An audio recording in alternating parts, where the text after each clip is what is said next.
Hi there, and a warm welcome to the Road to Success with the Lady Maya podcast. Today's guest is an exciting young man who is able to sell himself and sell ideas. Ifeanyi Abraham came to Dubai a few years ago as a tourist. He got a job, stayed on, and determined in his heart that he was not going anywhere. In this Dubai, he plans to stay and become extremely successful. Taking his skills onto every experience, every job, taking on lessons. In this interview, you learn his highs, his lows, and most especially the principles that he uses on his success journey. Do enjoy.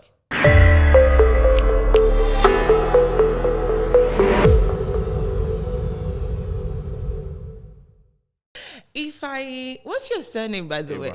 Abraham. Because I'm Ify stuck in my head. Yes. Ifeanyi Abraham. So good to have you on Road to Success with the Lady Maya. It's great to be here. How do you feel today? I feel good. It's a good day. Packed, energetic. It's been a good week as well. Just coming back from a holiday, so really getting to go. Awesome. You came to Dubai 2019. Yes. Same year as I did, but a bunch of months. Much earlier. Much earlier than I did. Yes. And you look at, I think you're already 4 years. Yes, I'm 4 years plus now, yeah. How do you feel today, looking at that journey? Oof. I love Dubai. I love the UAE. I'd always been coming here even before I made the decision to move. When I decided to move, it took me 3 weeks between when I said, I feel like I should experience another city, another place. I had achieved quite a few things back in Nigeria.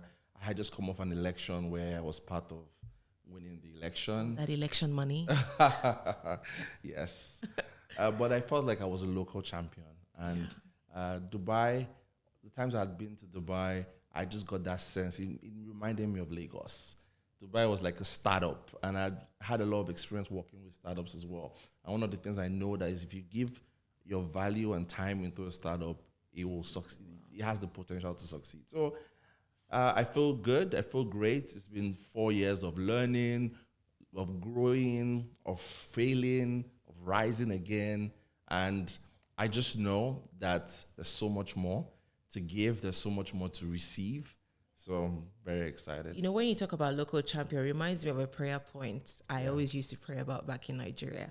I mean, I was on TV and all, but you know, when you have just high ambition, you want more. And I tell God and say, Lord, I'm not going to be a local champion. Yes. So I'd never really been the type to dream and aspire to relocate abroad. That was not me.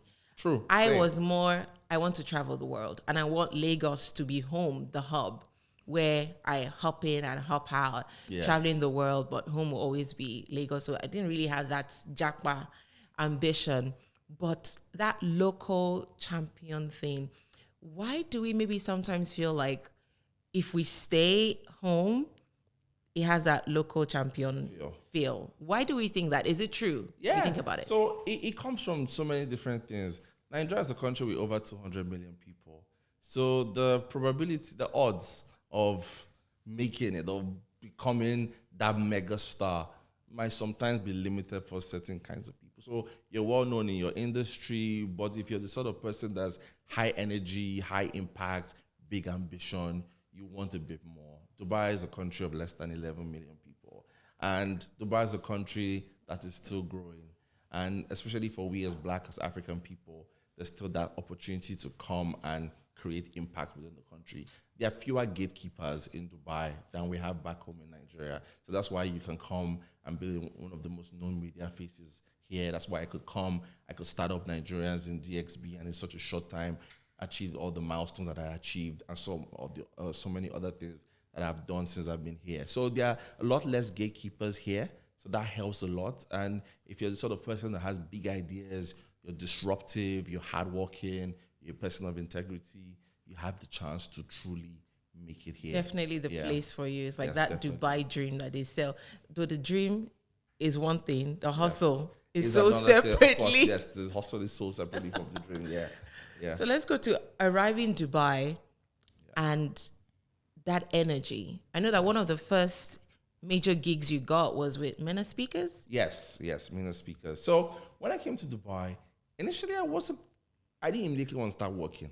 I wasn't looking for a job when I came here immediately. I really wanted to just survey the city a little bit, be a tourist for a little bit. But the truth is, I say one thing and I do another thing. I'm not the sort of person that knows how to. I'm not the sort of person that knows how to just sit still. So within like my first few weeks here, my first revenue that I made here was from photography. It was you take photographs too? Yes, I took photographs. See, when you travel, you can't do anything. That's what I tell people. And so it was someone's birthday. It was a 3-day event, and I made very good money from the photography. The next money I made was from cars. So someone wanted to ship a car from Nigeria. They needed me to go check with my limited knowledge of cars. They just needed someone they could trust. So I went there. I made money. I shipped the cars. Made some good money. And then around that period, when I was coming to Dubai, so I'm a person that loves to read Quora a lot. I would Google things around Dubai, check for stuff around Nigeria, Africa. There was not so much information. It was mostly negative information. And my background is in PR and marketing. So I was like, okay, you know what? There's some storytelling gap in this place. So when I got here, I started Nigerians in Dubai.com, a website. Then I started a podcast where I was interviewing, telling the stories of the impact and lifestyle of the Nigerians living and working in Dubai. So I was finding people in different walks of life that are doing pretty amazing things. I was interviewing them. And then I was also speaking to people that have products that were targeting Nigeria and Nigerians. Now, that was how I met my boss then. That eventually became my first job here. And a week after the interview, that I interviewed her, she offered me a job. And then I was just trying to legitimize my podcast and my blog. I was trying to register it. I went in for this platform called In5. I went in for an accelerator. I went in, and they accepted me into the platform. And then I got the job. It was pretty much a decision between taking the job and getting into the incubator. But I decided to take the job, and it's one of the best things that happened to me, to be honest. Like, it really helped me, it really built me, because the sort of business we were doing there, which was promoting talents to organizations and governments in the Middle East, has kind of come to shaped the next set of things that I did. It also made me understand Dubai a bit more from a revenue standpoint. So we made really good revenue. I personally made really good revenue. And at the same time, I also had the time to be running Nigerians and DXB on the side because I met my employer then through the Nigerian DXB platform. And while I was doing that as well, my platform was growing, over 28,000 on Instagram. We grew really fast. And then I got opportunities to make revenue through the platform through certain influencer opportunities that came up. Even in Nigeria, there was an influencer thing that came up that was paying me then over 10,000 dirhams a month just from that particular, just as a result of my Nigerian DX. Listen, platform. After this conversation, you need to tell me about that. Maybe if it's still available. Yes. So there were those sort of opportunities that came up that were really helping me. And then every time people would need to come to Dubai for anything, people would refer them to my platform. And whether it's events that needed us to cover and tell the story on our blog, or some connections to Nigerian media through whatever they were doing. So those sort of opportunities. So there was a lot of opportunity that came as a result of that job, that time. I met a lot of global CEOs here. My next job after that particular role, I got it from one of my clients that I met during that time. So yeah, it was a very good time for me. It was a very good period for me. I'm very grateful for it. What are your core skills?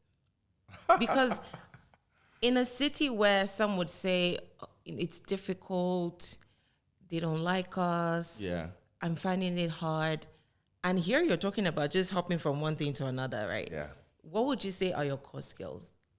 Or soft skills now, right? Yes, my soft skills. One is the ability to sell myself. It's like my superpower. And I sell myself before you even speak to me. I've had so many opportunities that have come to me without me needing to do much. So whether it's how I position myself on my social media, whether it's my LinkedIn or my Instagram, to how I talk when you see me talk in anything. And these things have brought a lot of opportunities to me. For example, there's a client of mine that we were talking about earlier. We've been working together. We're going to clock 1 year next month. They reached out to me at a time when I wasn't promoting the service that I'm doing for them at the moment. But they just saw my profile and they felt, okay, this is the guy that we should work with. And I got that gig.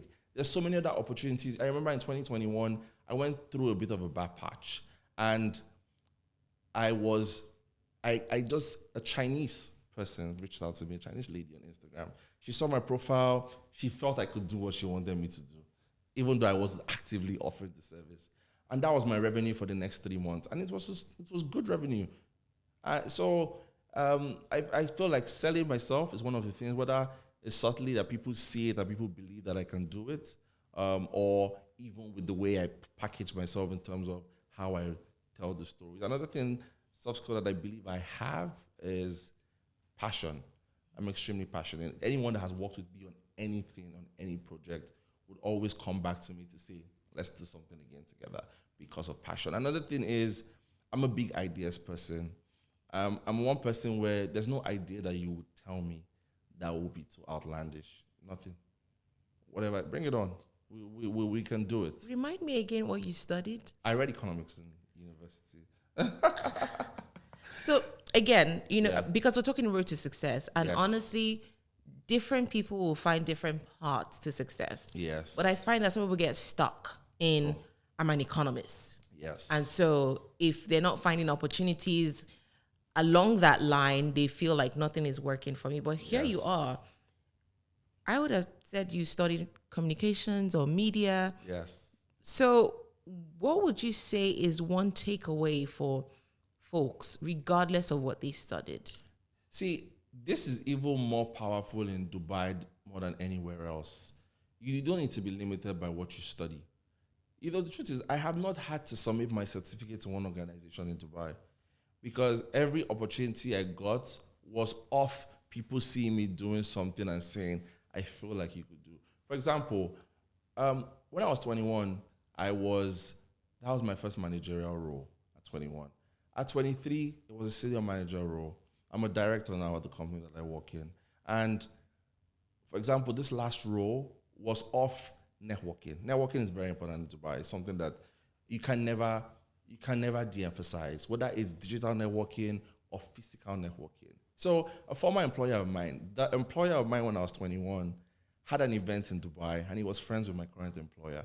So he invited me, my current employer, and we met. I remember that event. Yes. Akiza? No. Not the one at Kiza. No, not the one at Kiza. This one was at Blue Waters. It was a very casual thing.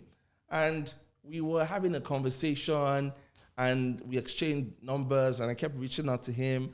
And after a few months, he reached out to me to say, you know what, there's this opportunity. I don't know whether you're interested in the opportunity. Why don't we have a conversation? And I went in, we had a conversation. I came in at a senior manager position. A few months later, I was promoted to the director position. And so networking is very, very important. But at the same time, passion is very, very important. Being able to display that passion in whatever you do. I'm one person that I'm always restless. I'm restless for more, restless to do more. I don't feel like I have reached the cap at all in terms of the things that I can do. So that's very, very important.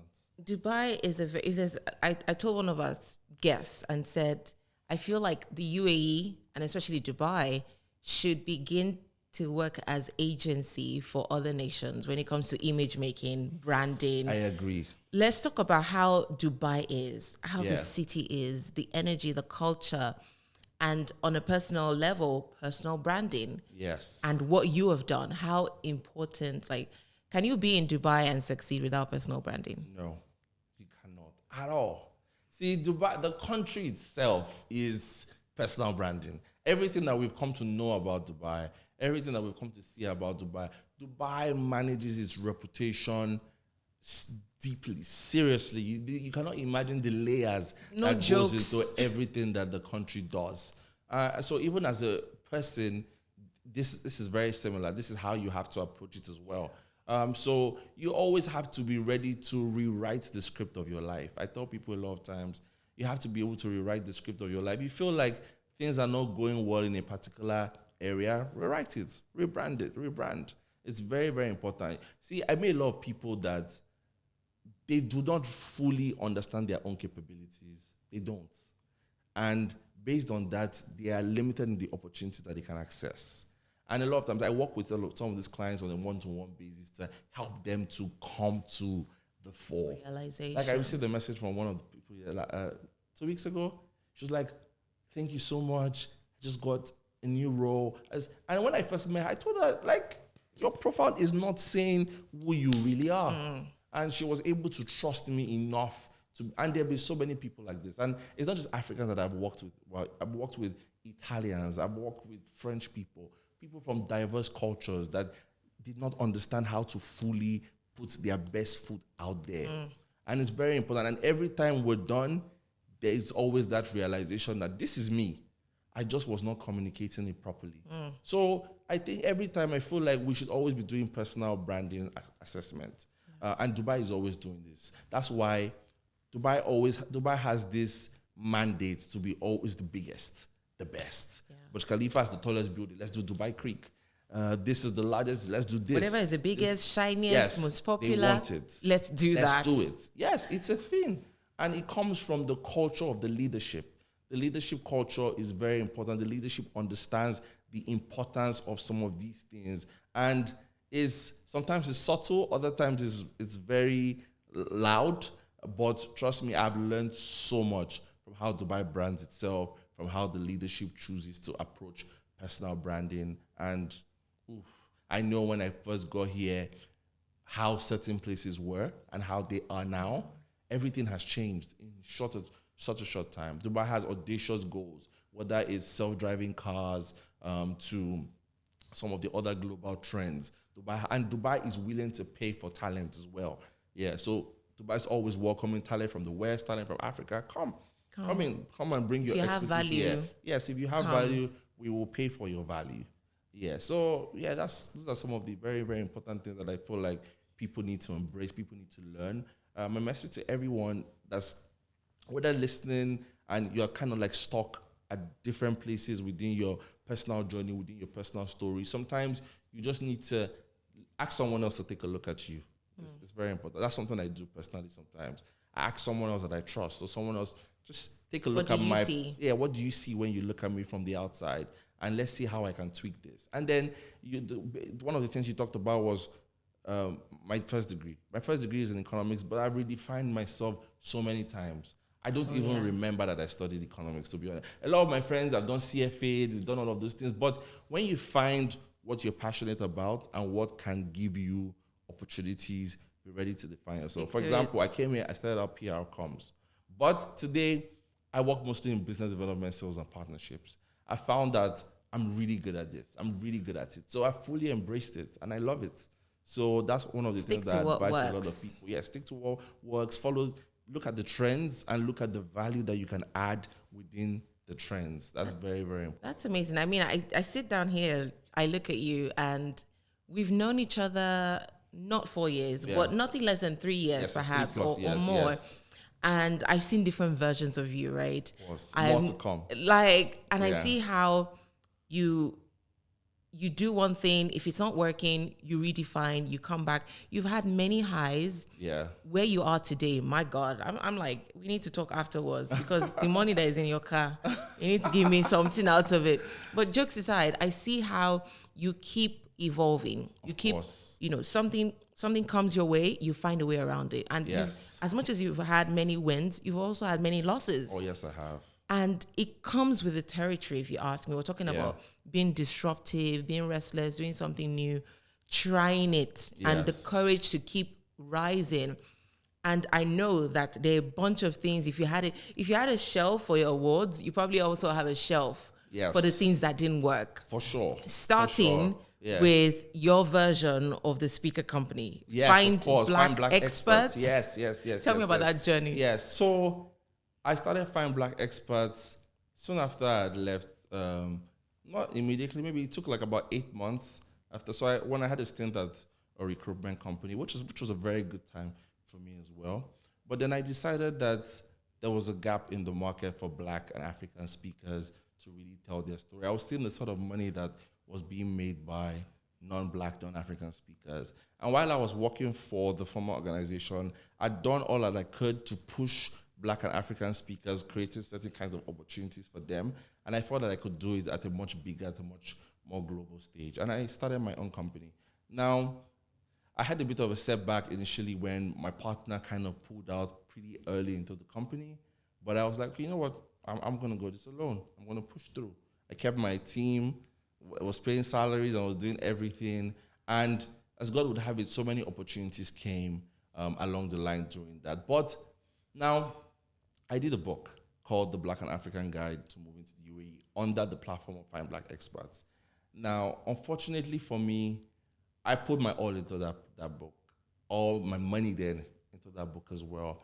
And when we had major issues with printing and a lot of other things that sucked my life, to be honest. That must have been a big blow. It was a big blow. It was a big time. I lost my apartment. I lost my company eventually because I couldn't pay salaries after a while because I went under. But what really happened? Yeah. Because, I mean, I'm a part of that book. I still Yes. have my one copy. Yes. And it's a project that I always look at and say, oh my God, this Yes. had potential. I mean, I Yes. still think you should revisit For sure. and do that. But I always look at it and say, this had potential. Every time I have to share my profile, it's Yeah. always that, should I put this book? Because they can't get it on Amazon. Or should I not? Because amazing idea, much needed. Until now, no one has done, at least no one that I know of, has done anything like that. And then so we talk about Find Black Experts and this big project. But what really went wrong? Yeah. You know, Find Black Experts, like a lot of the things that I did, had a lot of audacious goals. You know, that book was even going to be the smallest of the things that were on the pipeline. I had another book project that was supposed to come up that called Genius of Agenda. This was, everything was done. Was supposed to bring 100 women from across different parts of the world to Dubai. Had found a partner and everything. But now, what happened with the book was, there were certain mistakes with trust along how we chose to approach certain things. There were certain skills that were lacking that I could have done with asking for help at that point. And it was a very big lesson for me. And I could have asked for help, and that would have really, really brought us out of a lot of situations. And then there was printing of the book. We chose to print in Nigeria. So I invested a lot of my personal funds into that printing.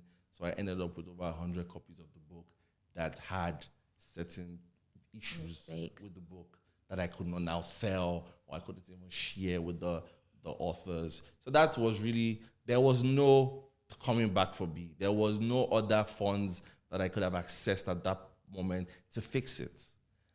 And I kept trying to bear it for such a long time till I got to the point where I was like, folks, right now I need to go search for a job. I became depressed for months. For 3 months, I couldn't do anything else. And there was COVID in the mix. There was COVID. I had COVID twice. I couldn't do anything. Like, I could not create anything. And Dubai is one of the most expensive countries. The bills don't play. The bills don't play. I could not pay my bills at this point. Like, it was crazy. I had a time when I was sleeping in a friend's car. I remember one time I drove to an apartment complex and at night, police came and knocked on the window of the car, wondering what was going on. So, but after a couple of months, after like 4 months, a friend of mine just came and said, bro, this is another author on the book, by the way. I was like, you can't continue like this, oh yeah, come. Are you sure you don't want to work? See, even before the book, so Find Black Expert did the UAE Employability Summit.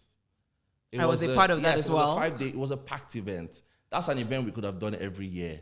We had over 700 attendees for that event. It was an event that we had plans to scale to physical events. So we had so many things, so many verticals within the company that could, I feel like one of the things that I could have done at that point was to find partners. If we had raised funding of some sorts, we would have, a lot of the issues that we had were money. Even the book, if I really think about it critically, we could have fixed it with money at that point.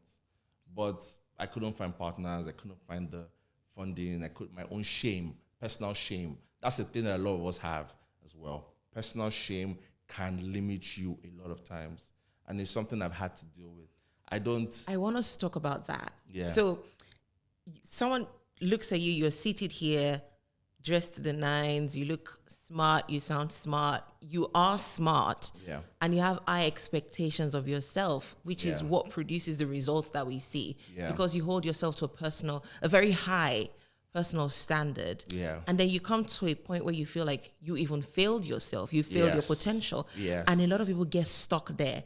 How did you navigate that experience? I was stuck there for months. It was tough. And what was a typical day like in that space? A typical day was waking up and going back to bed. That was a typical day. Waking up, going back to bed. Like I stopped doing events. Like for under Fine Black experts and Nigerians and DX, I did so many. I've done over 150 events. I've done events for big brands like Pax4, brands like Abit Trading, done collaborations with Meta, different sorts of brands. But at the point where that book project failed and some of the issues that happened with it, and then with employees as well, having to pay salaries, and you as the CEO being the person driving the vision of the business, and my employees at the office, but I'm at home, and I cannot make the vision plain for them to run with it at that point. Plus, there's no money. There's no money, yeah. But money could have come if I could have got out of my personal shame. That's the truth. It could have come. But I was just too deep in it. It was a whack place to be. And it happened for months. Like I remember one particular month, I rented out my apartment and I left my apartment totally. And I just went and stayed in one small place. And you would see me I wasn't even posting on social media actively that time because I could not just face it. So for a lot of people, you go through personal shame. I feel like the way to get out of personal shame is just finding something that you can do to push you. That's just what it is. For me, it was reaching the point and realizing that I need money. That pushed me. That was what it was. It pushed me because then I couldn't afford my bills anymore. I have family responsibilities back over there. There's black tax for a lot of us that live here, and my folk, they don't understand. I can't even share this with them. You know, also having people you can speak to is very important as well. I had certain friends that helped me through that period. They understood what was going on. They would just tell me, Ifeanyi, I know that when you're ready to talk, you talk, but you know, it's you.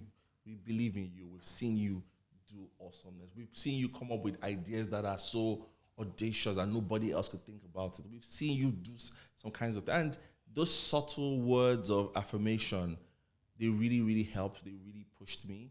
And then when I started out and got a job in real estate, then I dived deeply into it. And it really helped me. Having that distraction helped me so much. And I was able to make money. That was able to now help me to now begin to come out. Yeah. So, but even with that, every time I think about Fine Black experts and some of the projects that I had, it still feels like these are things that still need to be done. These are things I was called to do that I haven't completed. And on the flip side of having friends who lift you up, right, is also people on the other side who have been part of some of these projects that didn't quite work out. And I think I've heard that maybe some people say they'll never talk to you again. Of course. How do you navigate that? But how did you navigate it? Do you still maybe see some people somewhere and y'all don't talk because? Yeah, so the truth is people have the right to feel how they feel. That's the truth. They have the right to, because there was some element of personal trust. And the sort of person I am, when I make a vision plain, people run with it. So when you know how to sell yourself, remember? So when I shared this vision, the people were excited, already seeing the impact that this was going to have in their lives and a lot of the things that they were doing. So they were really excited about it. And a lot of them have gone on to do even greater things. And there are some of them that I'm still not speaking to. And the only thing that I can say is there are some that I've apologized to on a personal level so many times. There's some of them that I probably still need to apologize to. There's some of them that I'm just waiting for when I can take on that project again to say, okay, you know what? I know I messed up, but I'm going to make it right. Yes, I'm going to make it right. And in my usual fashion, I'm going to make it even bigger. That's the truth. So, so it's a thing of personal grace. I'm not afraid to go back to people and say, I messed up. It's very important. Yeah, it's very important not to be afraid of that. Don't run away from it for too long. Yes, I ran away from it for a while, to be honest, but don't run away from it for too long. You can always fix it. You can always fix it. Yeah. And talking about challenges, they will always come. Of course. So with this experience, I mean, COVID was also another thing. I'm sure there must have been some loneliness. You were telling me that you haven't been back home to Nigeria in many years. Ooh, yes. I haven't been back to Nigeria since I left Nigeria, and it's bad. It's a combination of COVID. There was a time there were long visa problems for Nigerians here. All of those things affected me personally. My mother misses me like a lot. I miss her a lot as well. Yes. So I miss home. I miss that feeling of home. I can't wait. I'm going back this year. But in all of your challenges, did you at any point feel like, you know what, I think I've got to pack it and go back? No. No. I never got to that point of packing it and go. No, I don't know how to pack it. That's just one thing about me. I don't know. I don't know how to. I can wallow a little bit, but I can't pack up. No. I started working. If I tell you a little bit of my personal journey, right from, I started working when I was in uni, like 14 to 16. And then eventually my father fell ill, so I became like the breadwinner of the family. So I had to send a lot of my siblings to school and everything. So I didn't have the time. So when my father died, I was in the office and I received a call from my mother and I had to rush to the hospital. I got there, they were praying, I prayed a little bit, then I walked away from the hospital. I walked really far because I was just thinking, okay, yeah, life is about to. And I remember that morning, I had to go to the mortuary with my mother and I had to undress my father and help because the mortuary attendant had a bad leg. So I had to be his assistant at 3 a.m. in the morning. And I grew up really fast. And I guess that was the point in my life that I knew that, fine, there's no sitting still. There's no pauses. There are no pauses. You don't have the luxury of... I didn't have the luxury at all.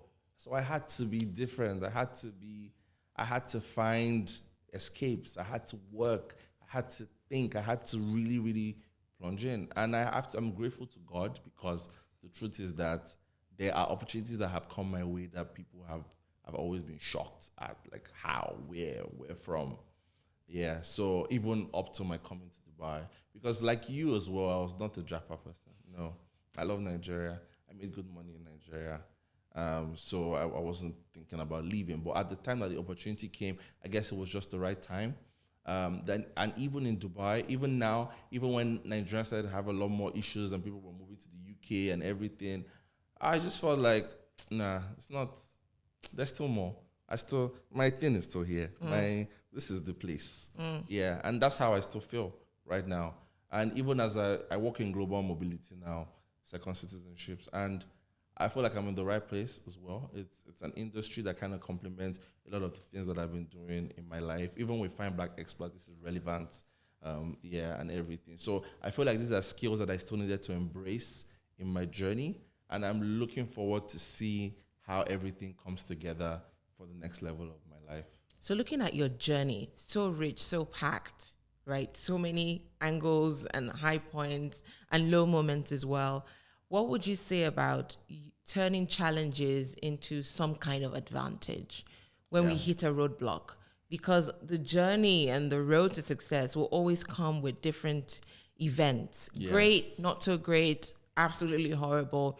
How do we then work on our minds to turn challenges and see advantage in that regardless? Yeah. So one of my mantras in life is be anxious for nothing, but in everything give thanks. It's a tattoo on my hand as well because I want to always remind myself about it. And this is what I tell people.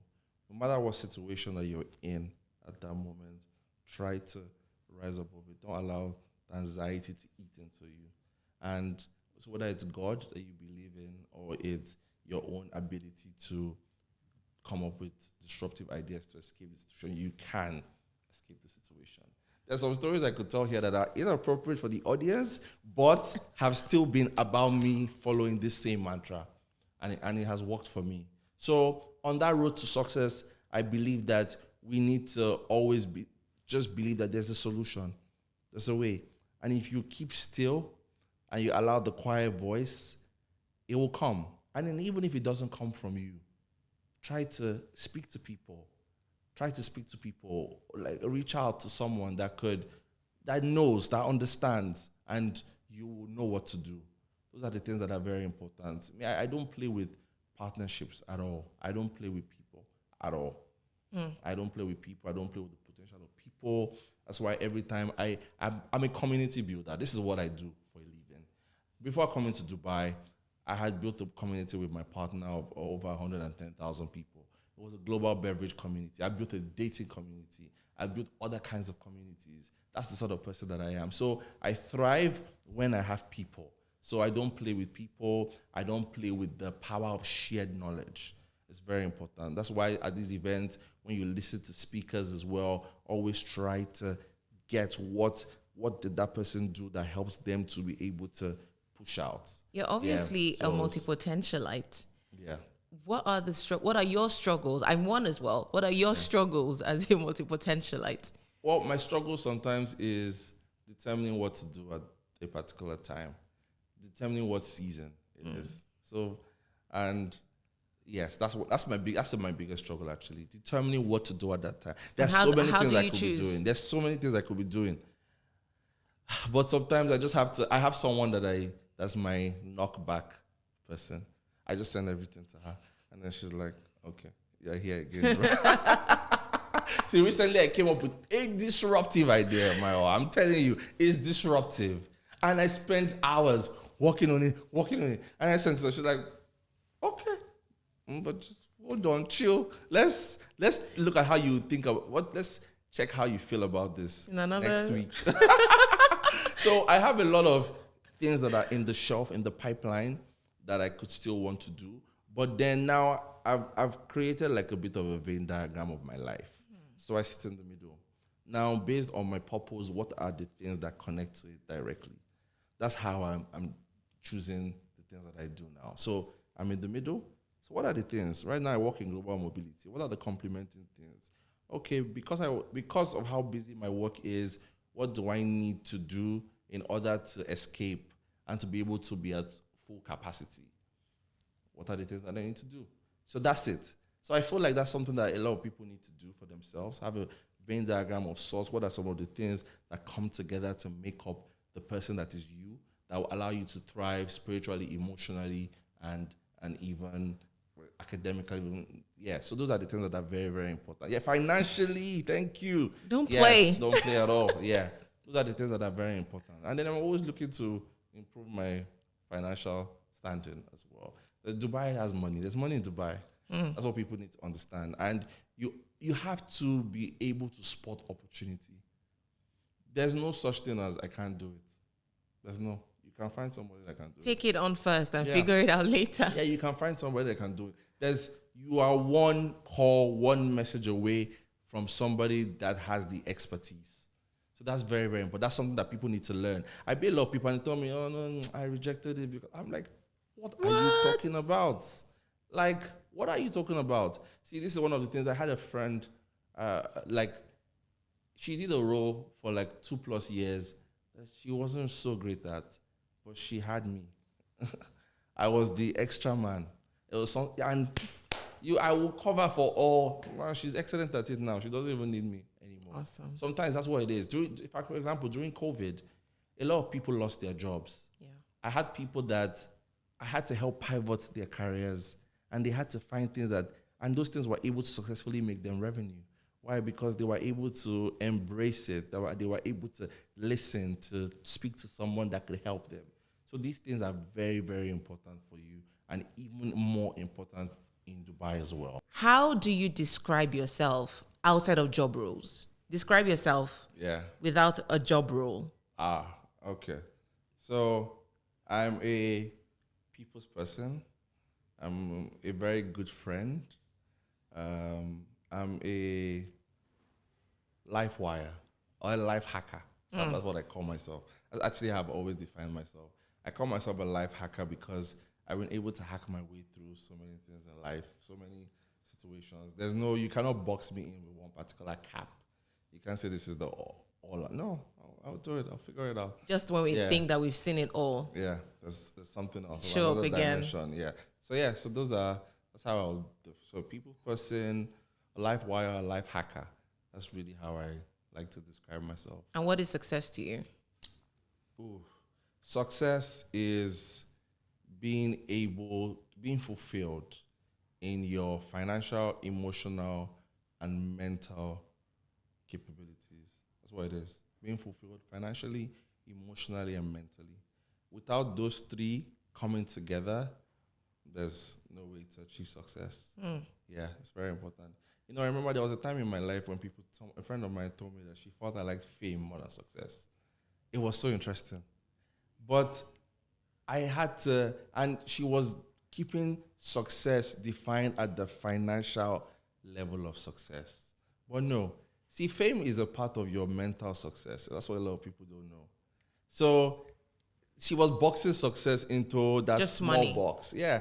So when I grew up a little bit more and I analyzed it a little bit more, I'm like, no, success has to be financially, emotionally, and mentally. If all three are not working together for you, then you're not successful. Where are you on all three? I'm still a work in progress. Which one? Which one needs to pull up and just catch up? I need my financialness to pull up a little bit. Trust me. There's a billionaire here. Come on now. So I need to. Yeah, that's. Do you do self-affirmations? Yes, of course, for sure. I do a lot. I need it in my life. I have certain scriptures. I have certain other things that I write that are very, very important. I need to always speak to myself to remind myself that I'm a lot more than what I am right now, and there's even more. I have taken from my mother. My mother does the affirmations for me by force. I wake up to 3 a.m., 6 a.m. Say this, read this. Yeah. So I'm very thankful for her a lot as well. Bless her mom. Yes. So yeah, affirmations are very, very key, to be honest. Even if we're not coming from the spiritual perspective and we're coming from the daily perspective. That's why there are people that listen to mantras, that listen to this. It works. I have a playlist that I listen to every morning on my way to work. It's called the Big Energy playlist. And I have songs that remind me of myself. Big energy. Yes, of course. That's When in I the come playlist through. for sure. That's in the playlist for sure. Yeah. So yeah, it is. So you just have to find what works for you. Awesome. Find what works for you is key. And I totally agree that the biggest voice in your life should be yours. Yes. Always. Yes. What you say about yourself should always be more important about what others say about you, because the news can change. Of course. In a twinkle of an eye, Yes. news can change. And Yes, you need to remind yourself every day. No, I'm not this. I'm not what's being said about me. I know who I am. I know what. Yeah, the biggest voice in your life should be yours. That's a big takeaway. Awesome. Yeah. Ifeanyi, it's been an absolute delight speaking with you, Always. talking about life, work, skills, challenges, self-affirmation. Thank you so much for joining us Thank you on the so much for having podcast. me. Thank you so much for having me. Let's chop knuckle again. Always.